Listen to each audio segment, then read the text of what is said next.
Welcome back to Joss and Lol's Weekly Digest, where we discuss the goings on from the past week from two millennials who can't stay off the internet. This week we've seen Elon Musk and Donald Trump have a very public breakup. Avery Woods has deleted her initial comeback videos and uploaded new ones. Bonnie Blue announced herself as a human petting zoo. Nora and Lucky Blue Smith are having another baby. Footage from the Pitbull concerts have had everyone suffering from severe FOMO. Some more allegations of abuse in the British entertainment industry. And some good news, Tiki the foster dog has been adopted. I just need to put it out there. Joss has not seen Tiki the foster dog on TikTok. I am shooketh. No. It's took over my whole For You page. Everyone's going wild about him. He is amazing. Really? Yeah. Basically, Isabel, this girl, has fostered him and he was really scared. He didn't want to come out. He was like really fearful of humans, just not been treated well. And she's like built him up and she's done videos every day of his progress, and the world's gone mad over it because he's just absolutely amazing. I love him so much. Really? I love him. I could cry about him. I could actually cry. Really? Yeah. Like he's like every day he's like making progress and he's like going over, he's sniffing around, and then all of a sudden he's happy and he's like wanting belly rubs and stuff. Oh, really? And then like he went into the garden for the first time. I've never been so proud. I've never been so proud. He went to the garden for the first time. He went on his first walk and now he's been adopted. Oh, happy ending. Happy ending. But I do feel a little bit for them because everyone's like, oh, Isabel, you should have kept him. But that's not how fostering dogs... No. It doesn't work like that. No. But this house that he's gone to looks really lovely. The couple seems really nice and they've got other dogs and stuff. And people are in their comments saying, oh, he really should have stayed with Isabel. It's not fair that he's got to get used to someone else again. Which I get their point, but that's what happens. And as soon as he's comfortable, he's going to live there forever. Yeah. But the world's gone mad because of my whole For You page. Crying over it. I'll have to have a look at him. Yeah, he's amazing. Is he? I love him so much. I'm not really a dog person. Oh my God, you've just grabbed my heart out of my chest and stamped on it. I've tried really. I don't dislike dogs, but I just don't. Like, Michael's wanting a dog for a long time. Yeah. And I've always said, no, not while the kids are still so young. Like, I can't be looking after another thing. Like, there's too many of them already. But now the girls are going to be going to school in September, which means all my kids will be in school. And he's like thinking, right, now's the time we're going to get a dog. But when I think of getting a dog, I only think of vet bills, picking up shit, having to walk them in the rain and the snow. Fucking, they're going to die before you do. Oh my God. Which is fucking shit. When people love their dogs like they're their own children and then they're going to die. Yeah. You know that's going to happen. I just think of the negatives of having a dog. But I've never grown up with a dog. Right. I've never known the love of a dog. I think that's why. The love of a dog is like no other. Yeah. My dog, well, you know, he had an operation in January. It's cost us 10 grand. See, I just think that's fucking insane. It is but that's coming from me who's never loved a dog. But that would never... It was either put him down or have this operation. Yeah. Right? Never. I would remortgage my house to get him that operation. Yeah. No way, not a chance. Like, he's my firstborn. Also, you can't just fucking go out for the day. You can. What, the whole day and leave the dog there? Well, it depends how long. And you can't just go on holiday. You've got to get someone to look after the dog, or you've got to put it in kennels, which is going to cost you a load of money, and then you'll be worrying about them the whole time. Yeah, but they are worth it. They are so worth it. Do you know what? I need to see you get a dog because I need to see your I was thinking maybe if I got them like a guinea pig instead. No, not the same. Not the same. Oh, dogs are a real big responsibility though. And I'm the one I know that's going to be fucking picking up the shit out of the garden and walking it every day. That's why. That's me. I don't want to do that. Well, you get used to it. I don't want to get used to it. And you do it for the dog that you love. The thought of picking up a dog's turd. Yeah. No, it's not for me. My dog shits loads as well. Oh, it's not for me, Lauren. Yeah. I'm happy without a dog. No. But you know what? You don't know life with one. Yeah, but I'm happy. I'll keep it that way. Depression one day? No, it's cleared. Because they look at you with so much love. Oh, God. They do, and they love you so much, they rely on you. See, the thing with me, my dog... I don't want another person relying on me. My dog isn't interested really in Ollie. He follows me everywhere. I am his pride and joy, right? If I walk out that door and go and get something out of the car, it's like he's not seen me for a week when I walk back in the door. He's so excited to see me. Oh, that sounds annoying. No, it's the best. Do you know what I want next? I want a golden retriever. Do you? They're really hairy, though, aren't they? Yeah, but I love... Yeah, that's the other thing. There's really fucking hair everywhere in your house. Muddy paw prints everywhere. You've got to get them groomed. Yeah. Yeah, there's too many negatives. No. For me. Yeah, but the good outweigh all of it. I think if I was going to get a dog, I'd want to be a very good, responsible dog owner and like train it properly, you know, walk it every day, do this, do that, and look after it really well. And that takes a lot of time and responsibility. And I'm just on the precipice of all my kids being in school. Yeah. And then now I think Michael's going to be like, now's the time to get a dog. And I'm going to be like, no, pal, let me fucking live, please. Yeah. I think I'd be more open to the idea when I've been saying this for years though, but when the kids are older. They're old enough. I know. I just don't want a dog. No, I know. I think you should get one. Do not want a dog. I was thinking I might get a budgie. Absolutely fucking I not. had a budgie when we were growing up and I loved our budgie, and they just sit in their little cage, noisy, sit on your hand, shit everywhere. No, they don't. Just smell. Dogs shit everywhere and they smell. The thing with a bird is... That's another negative. No, my stink. dog doesn't stink at all. I bet he does. Not one bit. You're just not used to it. I bet you're just used to it. My dog does not smell. I'm telling you I'll right come round now. and sniff him and I'll tell you if it smells. Okay. But with a bird, you don't get the love. You can't snuggle them and stuff. I don't want anyone to snuggle me. Yeah, so you're quite cold like that, aren't you? Do you snuggle Michael? No, not really. Don't you? No, I'm not a snuggler like that. You know, he said because he's very like affectionate, and I'm not. Yeah. And if he say I'm having like a stressy day or I'm upset about something, his first thing is always like, "Oh, do you want a hug?" Which is really nice, and always every time I'm like, "No, thank you." But yeah, the last thing you want. Yeah, I'm like, please. Yeah, I'm like that though. I'm like that. And he can't get his head around it because obviously to most people probably a hug would make them feel better. Doesn't make me. But I do not want to be touched, thank you. Yeah. Like you're too overstimulated and you don't want anyone fucking near you. Yeah. Ollie does it. It's like, you're right, and he's like all up in my face and I'm like, get out. Yeah. Come on, get away from me. Anyway, right. We're on the right tangent then, didn't we? Let's got to get on with it, darling. Talk about what we're talking about. Talk about the news. Right, what are you going to talk about this week? Right.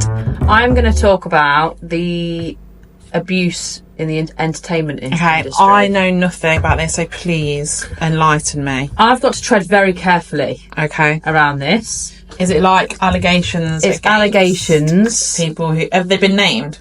Yes. Okay. I will but they're only allegations at this point. Yes. You think? Okay. Yeah. So Abby, one of our followers, I've known Abby for years. She sent me the video and was like, and said, talk about this on the pod. And then when I looked into it, I was like, all right, okay, yeah, I'm going to talk about that. Yeah. Because it needs to be spoken about, but because it is only allegations, you've got to tread very carefully. You don't want to ruin someone's reputation if it's false. Yeah. I will tell you who he's actually named, but basically, there's a guy on TikTok, and I'm going to say his name. I hope I'm pronouncing it right, but it's a German name, Aljoscha, and he's come online basically, and he originally did a video explaining that he was groomed by one of the biggest names in the entertainment industry. He also said that he's pretty sure that this man has groomed Richard Gadd in Baby Reindeer as well. What, the actor? Yeah. Yeah. Right, okay. Right. So that's... Because that happened to him in Baby Reindeer though, didn't it? Yeah. Well, it's his character. But he's saying he thinks that this could have happened to him as well. Right, He's not come out and said anything, but he thinks it could have happened to him as well. He shouldn't have done that, surely. What? Named another victim. Yeah, no. That's bad. Yeah. Okay. So, but he has. That's what he said on his original video. Right. He hadn't named him in this original video. He's not said. He said that he wasn't going to name this person yet because he needs to confirm certain things and whatever. Right. He spoke to the police, and basically the police have said that him on his own is not enough. Basically, there needs to be more victims, which is terrible. I suppose they've got no proof, have they? No. If it's happened that no. How do they go about that? It's a hard one, this is why people don't get done for it, because there's never any proof, is there? So I'll tell you who it is in a minute, but this man has met this famous person 5 years ago on Tinder when we were going into lockdown. They were talking normally, they were video calling on Instagram because he wanted to make sure that it was actually him, because they'd met on Tinder, and obviously this is a very famous person, so he wanted to make sure he was actually talking to him. So they were doing video calls and all of that. Anyway, this person has obviously groomed him just like you would a child, really. Like making them feel. He said that he made him feel really funny. He made him feel seen and heard and all of that stuff. And he trusted him. Like gained trust. Yeah. He said that he was trying to find. He was asking him certain questions as well about his family, just trying to get all the details. Basically, I suppose when you are someone, if you groom someone, you kind of find things out about their background to see if they're an easy target. I suppose. And I do think that this man is, because he's not got much family. He lives in London, but he's originally from Germany. He's autistic. He has mental health problems as well. Right. His side of the story needs to be heard. I believe if this is all true, then he's going to have a real tough time with it all coming out as being true, because it's a very, very famous person. Yeah. He said he manipulated him from the start. So after that video, he then made another video outing his abuser as Matt Lucas. Right. Who is in Little Britain. Yeah. That's what he's best known for from Little Britain, isn't he? Yeah. Alyosha explained what had happened to him in Matt Lucas's apartment and showed voice notes on his phone to basically show people in the video that he was talking to him. It is him. And you hear Matt Lucas's voice? Yeah. Oh dear. It's not anything bad that Matt Lucas is saying, but you hear his voice. Just prove that he's with him. Yeah. Right. So he's done this video, he's named him, literally named and shamed him, said, it's Matt Lucas, this is what's happened to me, I am a victim. Right. You know, all of that. That video has since been taken down. Right. So he's removed that video. Matt Lucas's lawyers have contacted him, basically. I think they have took the video down. Don't even think he's deleted it himself. Right. And they have threatened Alyosha with blackmailing and harassment. Right. Towards Matt Lucas. Okay. Taking him to court. Right? So what this guy is trying to do is he's trying to get his voice heard so that other victims come forward. And since then, so I've just been having a look at his posts. He doesn't look well. Right, he doesn't look well, which if you are a victim of something like that, you're not going to be, are you? Yeah. Especially when you're getting like loads of people commenting, because in his comments, let me tell you, there is so many people doubting what he's saying. Right. There's people like, you know, your voice should be heard, we believe you, blah, blah, blah. And there's other people that are really going at him. Right. Which, to be fair, if you do come online, you say such a big thing like that, you need a bit more to show. To back it up. Yeah. Yeah. What he's saying is that he went to Matt Lucas's apartment and he tried something sexual. I think Matt Lucas walked out of the bathroom naked or something and tried something with him, but he set his boundaries and got out of there pretty quick. But then he went back. But people do though, don't they? Yeah. And I think he was saying, I set my boundaries. I didn't think it was going to happen again, and whatever. And then I think he tried it again. And he has said it was traumatising, but I got out there quick enough so that nothing really bad happened to him, basically. Yeah. But now he's like kind of stood back and realised that actually he was being groomed, and it was like it was a sexual assault that happened to him, and it's bothered him mentally. Right. So now he has said that more victims have come forward. Up to 19 people have come forward to him, going back 20 years. Fucking hell. Yeah. Also, now we are bringing David Walliams into it. I'm not surprised. Wow. So there's videos, he's putting videos on and stuff of David Walliams. Apparently he was at a kids thing the other day and his penis area looked a bit enlarged when he'd walked through the crowd. And it does look fucking wrong, I'm not going to lie. Right. But it's gutted me because I love David Walliams. Yeah, he's getting loads of hate on his things, but he's also getting quite a lot of love. I did message him. Did you? Yes, I messaged him and asked him if there's anything, because I know that he wants to get it out there. Yeah. He wants it to be heard.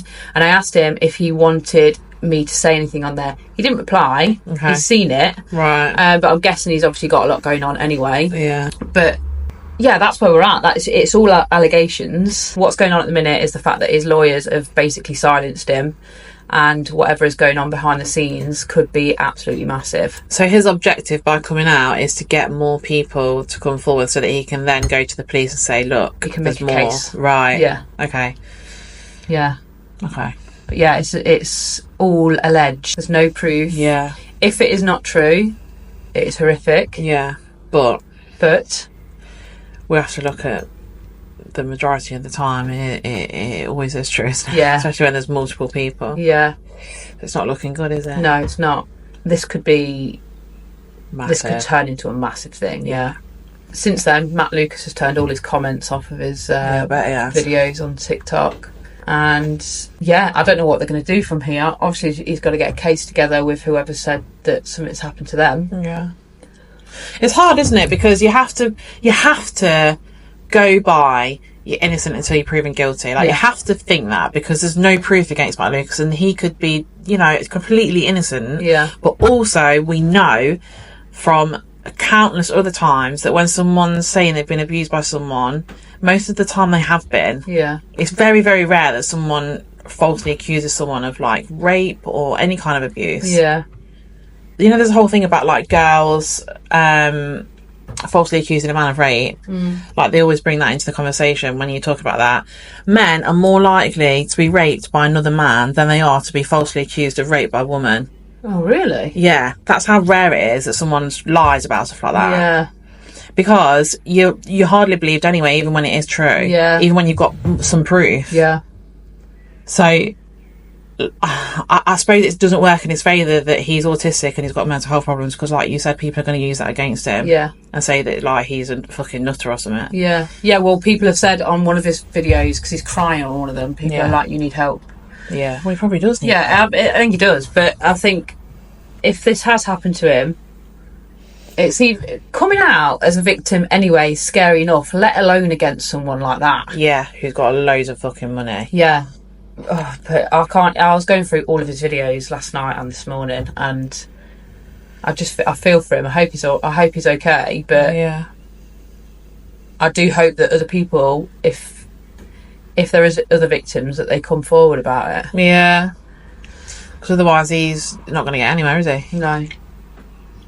But David Williams, are you surprised though, Lauren? No. Do you know what? I'm not anymore, because there's that many fucking there's that many fucking paedophiles and people out there that just take advantage of their power. Yeah. That it's just happening all over the place. Yeah. Isn't it? Yeah. It's the power. Yeah. It's the power that they have. Yeah. Isn't it? Power and money. Fame. Is. Yeah. Yeah. Yeah, because I think apparently he was saying that he was going to help him with, like, his work and stuff. And all of this, and that's the way of getting them in, isn't it? So that's my lowdown on that one. We'll have to just see what happens from there. But there's nothing really else I can say on it, because it's all allegations, and I just thought it was quite important to say it in case. Has that Richard Gadd said anything? No. Has he not? No. I'd be fucking fuming if I were him. Yeah. If I had been abused by someone and someone publicly like that said my name on the internet and said that, I would not be happy. Yeah. Because he might not be ready to do that. Yeah. That's not good. He also said that the day that he was abused by Matt Lucas, he bullied Millie Bobby Brown on Twitter. Right. I don't know if you remember, there was a thing ages ago where... I briefly do remember. He said something about her appearance, and like as if it was like... as if she was out of Little Britain with the jacket that she had on and all that, mocking her appearance kind of thing. Yeah. That was the day that he sexually abused him, and he has said about her in one of his videos. But it's like, I think what he was saying is he went to her and bullied her pretty much online because he didn't get his way with him. Right, okay. Do you know what I mean? Yeah. So it's a real awkward one, because these people go for vulnerable people. Yeah. But then when it is a vulnerable person speaking out, other people are like, well, no, you're vulnerable. Yeah, that's why they do it. Yeah. Yeah. Well, thank you. I'm going to give you a politics lesson today. Are you? Yeah, I know that sounds boring, but this is not boring. Are we talking Trumpy? We're talking Trump. Okay. We're talking Mr. Fart. Okay. So, you may have seen on your For You page this week, I'm sure everyone probably will, that Donald Trump and Elon Musk have been having a little cat fight. Mm-hmm. So, before we get into what's happened this week, I'm going to give you a brief rundown of the relationship between Donald Trump and Elon Musk, so that we have a little backstory to their bromance. So, obviously, Trump is a very rich, influential businessman, now president of the United States. Elon Musk, also a very rich, successful businessman, the richest man in the world, literally. They're both very right wing, so it's kind of wasn't a surprise when they kind of got together. So during Trump's presidential campaign, Elon Musk donated $250 million to the Trump campaign. They ended up becoming BFFs, and Trump wins the election, becoming president. They were like a right-wing power couple, but in the most horrendous way. So because of the money, Trump offered Elon a job in the White House. A job that actually never existed. He just made up a job so that he could get Musk in there, because Elon Musk has no, well, like Donald Trump, has no credentials in politics to be in the White House. Yeah. So he made up a job for him called DOGE, D-O-G-E, stands for Department of Government Efficiency, which, like I said, never existed before. Basically, he gave control to Elon Musk, and everyone was like, what the fuck? Yeah. So because of this new made-up job, Elon was able to get big government deals for Tesla and SpaceX, his companies, so it massively benefited him. At this point in the relationship, things are really rosy in their bromance, going well, gorgeous new couple, they're in their honeymoon phase, like hardcore bromance, like they're together all the time, being photographed all the time, like Elon was like in the Oval Office with his kids and everything, doing press together. Then Donald Trump drops this thing called the Big Beautiful Bill, meaning Tesla tax breaks are no more. Yeah. Also, it benefits oil and gas companies instead of advocating for electric-only cars, which, of course, is what Tesla is. So Elon Musk was like, what the fuck? Yeah. Because that's now going to affect my money. So that's a big reason why Elon wanted to get involved with the government in the first place, is because he was going to boost Tesla and SpaceX. So that's the backstory. Yeah. I'm going to take you to June 3rd now. Go on. Elon logs onto Twitter. So let me preface this by saying Elon Musk, if you didn't know, is widely known or suspected to have a massive ketamine problem, which means he's awake all hours. Oh, I didn't know that. Right. And is probably, if it's true, a factor to why he behaves so erratically. But anyway, June 3rd, Elon goes onto Twitter, or X, but we're going to call it Twitter, at 5:31 p.m. and says, "I'm sorry, but I just can't stand it anymore. This massive, outrageous, pork-filled congressional spending bill is a disgusting abomination. Shame on those who voted for it. You know you did wrong. You know it." So next day, June 4th, 6:07 a.m, he's still awake. He tweets again, "It more than defeats all the cost savings achieved by the Doge team at great personal cost and risk." June 5th, next day, 2:52 p.m, Elon quote tweets someone who says the Republican Party should listen to him, and he just says yes. From 3:20 to 3:46, Elon starts reposting Trump's old tweets, basically showing that Trump's now doing things that he once condemned other politicians for doing. Right. At 4:01 p.m, Trump responds, says in an interview that he's very disappointed in Elon. Trump also claimed that Elon saw the bill but didn't like how electric vehicles wouldn't get any tax cuts. Because basically Elon was saying Donald Trump passed that bill before checking it with him first. Right, yeah. At 4:10 p.m, so literally a few minutes, like 9 minutes later, Elon responds saying, "Slim, beautiful bill for the win," which, because Donald Trump called it this big, beautiful bill. At 4:25, Elon responds to Trump saying he saw the bill and basically said that's not true. At 4:46, Elon claims that Trump would have lost the election without him, followed by a tweet just saying "such ingratitude," which could be correct. Yeah. At 5:38 p.m, Elon posted a video of Trump praising him. Basically, Elon's fucking going mental on Twitter. 5:57 p.m, Elon makes a poll on Twitter asking the American public if we should make a new political party. Right. So, goes quiet for a couple of hours. Then we have a little mic drop moment. It comes back onto Twitter. It says, "Time to drop the really big bomb. Oh no. Donald Trump is in the Epstein files. That is the real reason they have not been made public. Have a nice day, Donald." So, it sounds shocking, but actually no one was shocked at all, because Donald Trump was very good friends with Epstein. And, you know, those files have not been made public because there's big influential people in it. Yeah. At 7:33, the third lunatic in the story, Kanye West, joins in saying, bros, please, no, we love you both so much. And by 8 p.m, Elon was tweeting that Trump should be impeached, basically saying he shouldn't be president anymore. So they, in literally the space of about 2 days, they've gone from like running the country together, being best friends, to being literally worst enemies. And these are rich, really rich, powerful men. And although this is like gossipy and like funny because they're fucking lunatics, it's actually like could have real bad consequences. Like those are only some of the tweets, by the way. He was like tweeting one after the other, like going mental. So throughout all of this, Elon starts to lose billions because it's quite clear that he's like completely unhinged. Tesla stocks are rapidly dropping. People are not buying Teslas anymore. People are swapping their Teslas for different cars because they're embarrassed to be driving around in one. Or they're literally putting bumper stickers on their cars saying, I don't support Elon Musk, but I can't sell it. No one will buy it off me. Oh my God. Donald basically said to Elon, you're never working here again. And Elon said, well, I own the satellites that you're tweeting from, so... Yeah. And that's it, really. So they've had a big, massive breakup.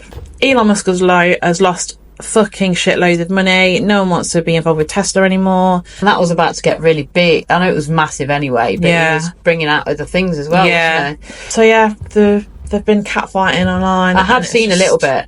It's just like unbelievable. Ollie told me a little bit about it.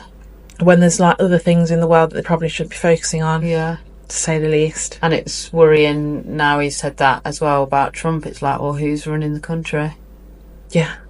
Like, well, everyone from the start, as soon as Musk got into office with Donald Trump, everyone was like, well, Elon Musk is basically the president of the United States. Donald Trump's just the face of it. He's the one that was making all the decisions, apparently. Right. But he's not there anymore because they fell out, so... I mean, he just went fucking ham on him, didn't he? Yeah. Straight away. Yeah. But when you're the richest man in the world, that means you're kind of like one of the most powerful people in the world, so you can fucking say what you like. Really. You can do whatever you want. I could do a whole episode on Elon Musk, honestly. The stuff I just think Elon Musk needs to like give me just $1 million. $1 million. Did you know, right, this is one fact. So years ago he said to, it must have been like, I don't know who, probably like the World Health Organization or someone like that. He said to them, because he was a multi-billionaire by this point. He said to them, if you give me like a comprehensive plan of how I can end world hunger with I think it was 9 billion, I might be wrong about that, but it was a certain number, which is nothing to him. Then he was like, then I'll do it. So they went away and they did it. They gave him a comprehensive plan of how he can end world hunger, and he's still not, that he just never did it. Even though 9 billion to him is literally 9 quid to us. Like he could do that just like that. And he's not done it. So that, that's just kind of like he is. Oh my God. So please don't buy a Tesla. If you're looking for a new car, go and get a different electric car. He doesn't need any more of your money. No, he doesn't, no. Why? Everyone's so obsessed with Teslas. I'm not even that... They're ugly, aren't they? Yeah, I don't really like them. No, I don't either. Everyone loves them, There's loads of electric cars out now as well that are much nicer. And then ones that are self-driving. Yeah. They're Teslas, aren't they? I think they are, yeah. They're fucking weird, aren't they? And then you've got the robots as well. Have you seen them? Yeah. Oh my God. I know. I mean, it's crazy what he's invented. Yeah. But they say though that as well that he barely does anything. He just takes the credit for everything. I suppose he just has the face of it, isn't he? Yeah, he just has like scientists and stuff working for him. Yeah. Is your For You page full of that? Yeah. Is it? Yeah. Yeah, so I've not seen anything about it. I've seen probably 1 or 2 things. We have different For You pages, we do, don't we? Yeah. Very different. Very different. Whenever we reconvene on a Wednesday morning and say like, right, what are we going to talk about this week? And we do our little intro with all the things we've seen, we never have the same stuff. No. But I think that's a good thing. Yeah, it is a good thing. Yeah. If we had the same stuff... If we had the stuff, I would never know about Tiki the dog. Exactly. And you wouldn't know about Elon Musk and Donald Trump. And when you get signal... you go in your house... and you watch every single video. I will. Because there's a page for Tiki's new adoptive house. Right. But you need to go onto Isabel's... Right. I'll send you a video of hers so that you can go on it and watch them. So there you go. I've rounded up this week's American political news for you, Lauren. And keep your eye on the Twitter. to see if any more comes. Yeah. Or in fact, just delete your Twitter account so that he doesn't get any of that money from you either. That would be. Is he the owner of that as well? Yeah, he owns it. Yeah. Shut up. So if he wanted, he could just fucking delete Donald Trump's Twitter account. Yeah, he could. Yeah. So we're going to end with things I would tell my 20-year-old self. Okay. That you wish that you'd have said to yourself. You wish you'd have known. Yeah. Come on then. Even though we probably wouldn't have listened to ourselves. Yeah, I think you know everything not. when you're 20, don't you? Yeah. I would have said it's okay to not know what you want to do, because I still don't know what I want to do now, really. Yeah. And things will just work out, and you'll just carve your own little path in life. That's a good one. Don't stress about it. Yeah. Why do you stress when you're that age? I don't know. Like, I think it's because you go through the school system and you have to have a goal of like, oh, I want to do this with my life. I want to go to uni. I want to do that as a job. And like, what happens if you don't have one? I change my mind every month now. Yeah, I do. Still. Yeah.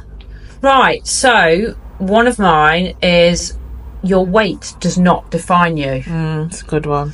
Because for years I was on hardcore diets. Remember when I used to be really thin? Yeah. I was on hardcore diets. I was hardly eating anything. Yeah.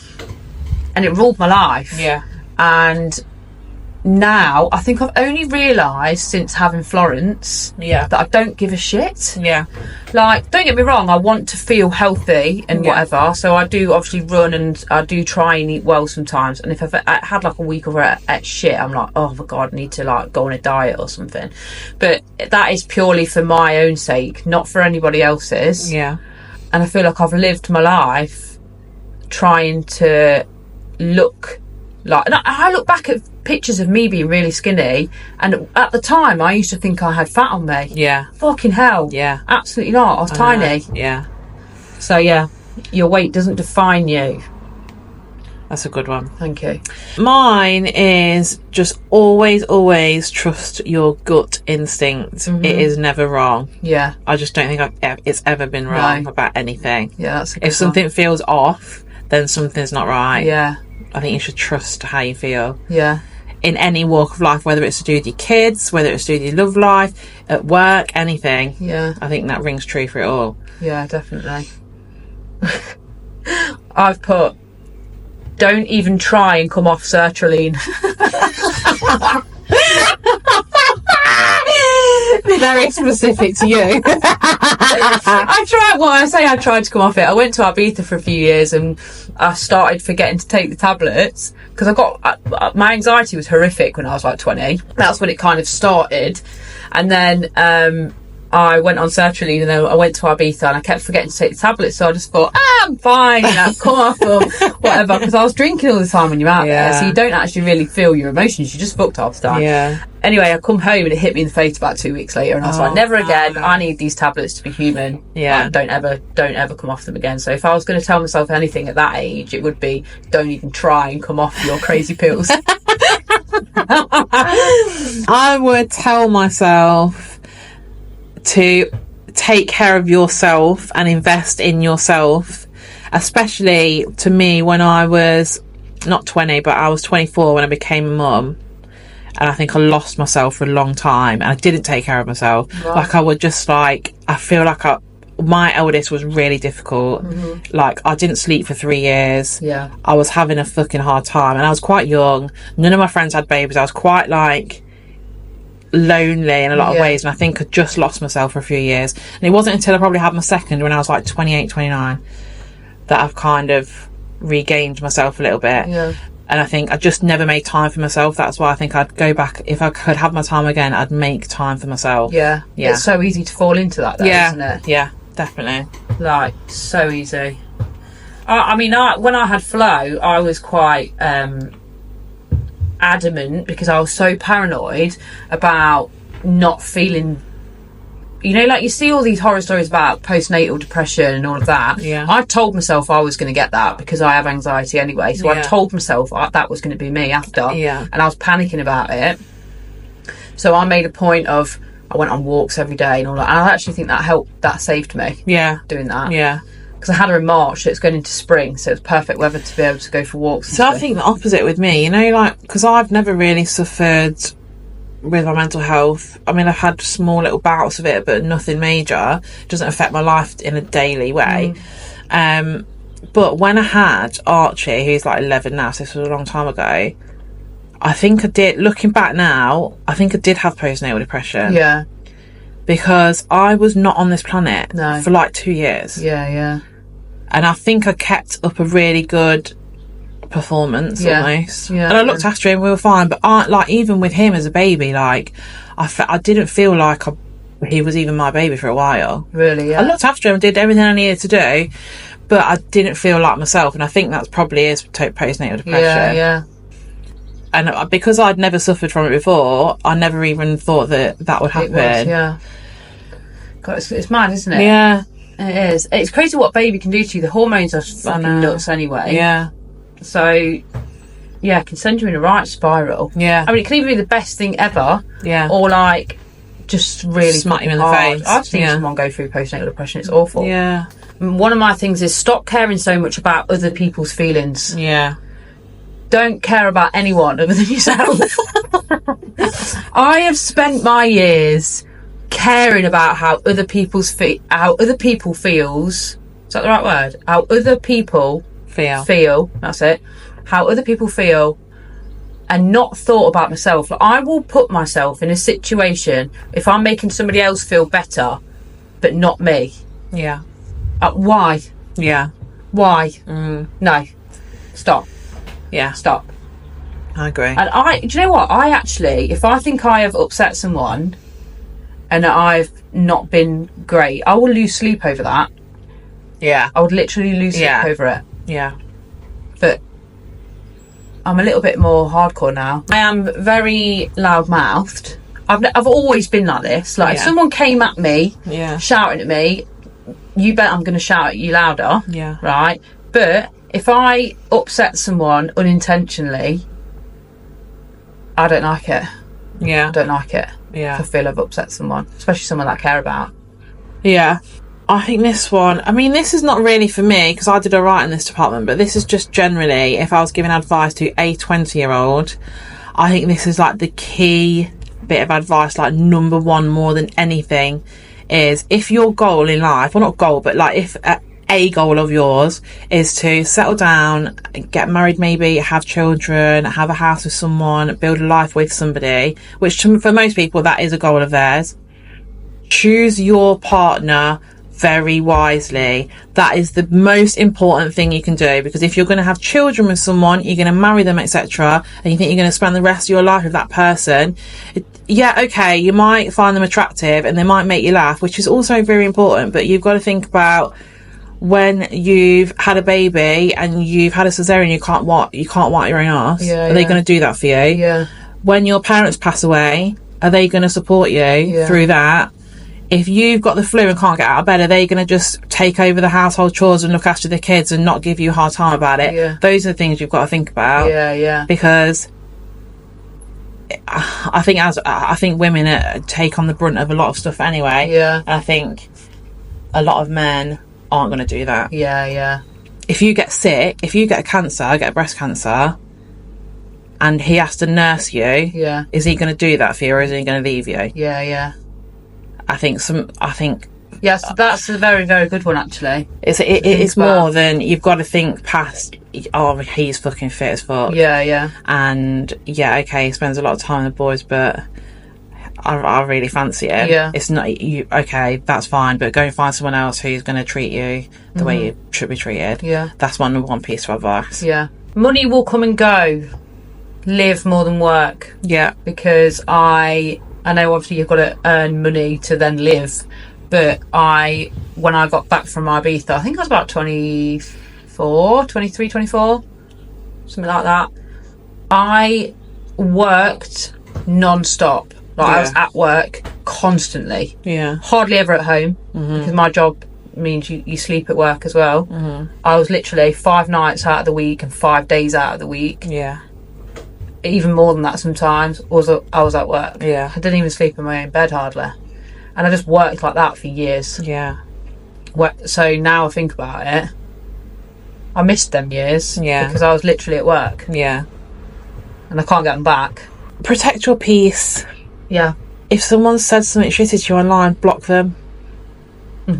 if someone says something shitty to you in real life, don't talk to them again. Yeah. Like, life's too short. You could fucking die tomorrow. You could literally die tomorrow. So don't spend your time with people who are not going to make you feel good. Yeah. And protect yourself. And your peace is very important and is like priceless. Yeah. I think. And I think it's a tricky one as well, because you don't actually see friends for friends until you've had kids. Oh yeah, when you've had kids, things change, I think. I've had a few. Yeah. Bye-bye. Yeah. Like, not interested. If you're not interested in my child, I'm not interested in you. Yeah. Sorry. Yeah. I've had some really close friends as well. Yeah. That, especially one, I was very, very close with her for a long time. Yeah. And as soon as I had my little one, literally nothing. Yeah. And sad, isn't it? Yeah, it is. But do you know what? Don't need you. Yeah. If that's how you're going to be, don't need you.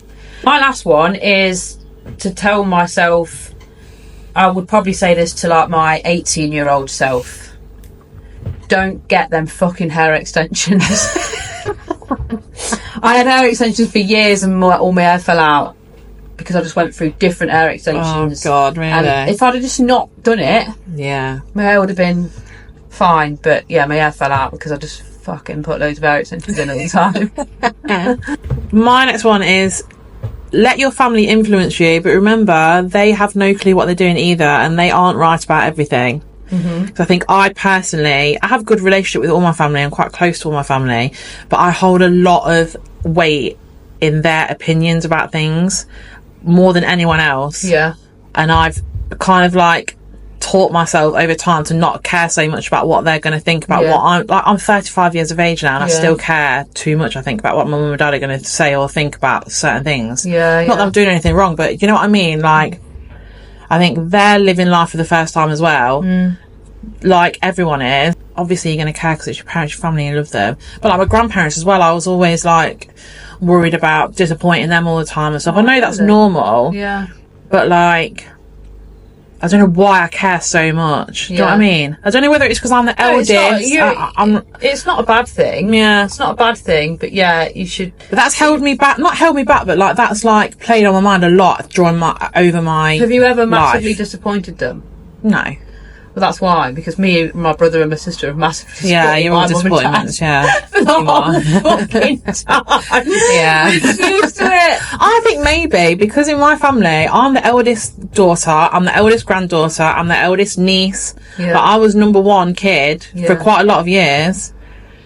And I think that put a lot of pressure on me to like perform, to always do the best. Yeah. Whereas like my brother, he can fucking do what he likes, and no one says shit to my brother. Whereas like if I fail at something, it's a bigger deal. Oh really? I mean, not so much now that we're adults, but when we were growing up, like he can fucking do what he wants. Yeah. But I've got to like knuckle down and fucking sort my shit out. Yeah. Basically. Yeah, I think in my family it's like, I don't know, I think we've all turned out all right now. Fucking hell. Took a long time. Yeah, it took a long time. I think my mum and dad can be proud of us now. I think they are. Yeah, of course. But, yeah, I feel like I'm the youngest with probably the least shit that's gone on, probably. Yeah, definitely. So I've always been like, you know, like if my mum and dad went away, they would ring and be like, oh, how's Ryan? Yeah. Like, yeah, Ryan's alright. Oh, how's Alexandra? How's she getting on? Yeah, fine. I'd be like, I'm fine. Yeah. And they're like, Mum will you say to me like, oh, I know you're fine. Yeah. Like, so I'm always the one that has to be fine. Yeah. As well. That's a lot of pressure. Yeah. But yeah, that's a good one. But that's all mine done now. I've got one more. Yeah. I've got two more actually. One is that, I mean, 20-year-old me, I hadn't met Michael yet, and I was kind of I felt a bit lost when I was 20. Like, didn't really know what I wanted to do. My friends were all at uni. I was just in like a minimum wage retail job. I was just a bit like, what the fuck am I doing with my life kind of thing. I've got to make some decisions. I was single. I was constantly getting messed around by boys who were dickheads. So because of that, I would tell my 20-year-old self that men are not it. Yeah. They're not it. Yeah. Like, don't fucking base your emotions in your life around what men think about you and how men treat you, because a lot of men are just fucking dickheads, and it doesn't matter if you were Bella Hadid, they will still treat you like shit. Yeah. So it's not a reflection on how you should see yourself, it's a reflection on them, because they're just dickheads. Yeah. And they don't appreciate you. I've written down, if he showed you who he is the first time, believe him. Yeah. Because he's not going to change. Yeah. In my experience, anyway. Yeah. That's good. And my last one is just to know your worth. Yeah, I put that as well. Did you? Yeah. Just know your worth, because remember who you are. Because sometimes people can make you forget. Yeah, definitely. And especially when you're that age. Think about all the times that you've been like horrifically upset. Yeah. Literally sobbing in my bedroom. Yeah, I've done that. I'd found out that he'd been snogging someone else or something like that, and what that a scumbag. gut-wrenching feeling of just feeling worth. It makes you feel worthless. Yeah, it does, and it makes you feel sick. Yeah, as well. I think, God, all that time I spent worrying about what they're doing, whether they like me. I had a boy. I don't know if I put this in, but I had a boy that I was seeing years ago, and I really liked him. You know, when you're in like the first bit and you really like someone and whatever, and he cheated on me with someone. And I found out about it, but he was being really thingy about it. He was like being a fucking knob. Like, he was texting me saying, yeah, I've got with somebody else, but I was only young. It's about, I think I was 18, and he was like, yeah, I've got with someone else, blah blah, I'm not she doesn't want you to know who it is. I'm like, God. You fucking what? Oh, God. Who is she? Anyway, it turns out this whole like thing, he was just being really cocky about it. He was following me in his car as well. So at that age, you've just learnt how to drive and whatever. You're in your little car, and he'd like pulled up at the side of me and like grinned and smiled at me because he cheated on me. Anyway, then he was like, oh, should we talk, whatever. And we walked away, and my sister would tell you this as well. And we went up the stairs, stood at the top there, having a conversation, and he starts laughing in my face. Well, this whole thing, it was just like, I saw red. Before you know it, I've got him in a fucking headlock. Oh my God. I've got him in a headlock. My sister drove down, and my friend was in the car. And my friend went to get out, and was just like, no, I need to handle this one. I just got him in a headlock at the top of these stairs. Sister's ran out, and like, but he's still like taking the piss out of me, you know, like really trying to make you feel tiny. And I thought, well, I'm not that tiny because I've just got up there and got you down in a headlock, mate. But yeah, 18. I was crazy me. Yeah, you were, weren't you? I'm not aggressive. I don't condone violence. But if you're 18, on you. If you're 18, you're being cheated on. Headlock works a treat. Yeah. Hilarious. Just like some skills that my dad taught me over the years. Someone asked me to read my poem out that I read out on TikTok this week, so I thought I would read it for you all to hear. I've purposely not watched the video, so I don't know anything about this poem. It's a good poem. Is it? It's powerful, and it's about hormones. Right, okay. Okay, are you ready? I'm ready, go on. You sure? Yeah. Right, I want you to close your eyes. You're not going to do anything to me, No, are you? I want you to. I want you to really feel it. Right, go on then. This is my poem about hormones. Okay. Put some really like sad music on behind it. Okay. Get out of my body.